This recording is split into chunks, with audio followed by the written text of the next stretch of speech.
house that burned down Nottoway Plantation, allegedly. Some celebrated and some cried. See, Nottoway wasn't just a plantation, honey. It was a 53,000 square foot lot. Baby, it had white columns, baccarat chandeliers, a mansion built like a trophy overlooking the Mississippi River. But behind the mansion doors in the 1800s stood black men like Elijah the Carpenter, Isaiah the Plasterer, Moses the Blacksmith, baby, and 150 other enslaved black folks building a big old symbol of white supremacy. See, they're not gonna tell you that. These brown-skinned workers did 17-hour unpaid shifts, often caked in horsehair mud, for this white man right here that called himself an owner. Want to know who burned Nottoway Plantation down? Allegedly. Keep listening. Meet John, silver spoon, sugar drunk on Southern supremacy.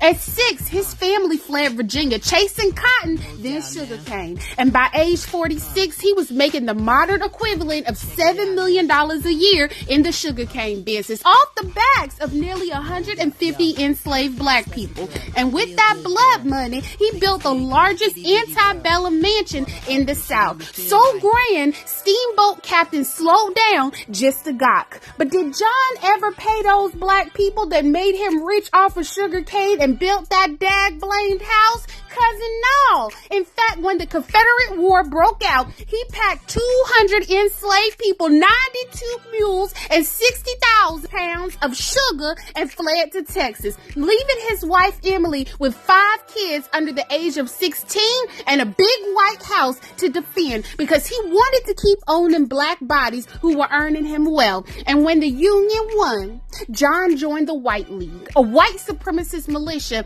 set on burning black progress to the ground through violence and intimidation. You see, John, he pretended to be an ally to black folks. Yeah, he signed 66 freed men into labor contracts, paid $8 a month after the war was over, but it was barely enough to live above poverty. You see, it was slavery rebranded as business. But let's not make this all about this supremacist thief, Keisha, because west of the mansion, the folks Johnny once enslaved said, and built a village called Randolph. And by 1880, a school, a midwife, black carpenters, black freedom, Johnny died broke in 1883. His mansion auctioned off for scraps. And maybe, just maybe, after generations of watching that house fatten white pocket after white pocket after white pocket, our ancestors said enough and lit the match and ended a legacy. Allegedly. And then celebrated in the ashes.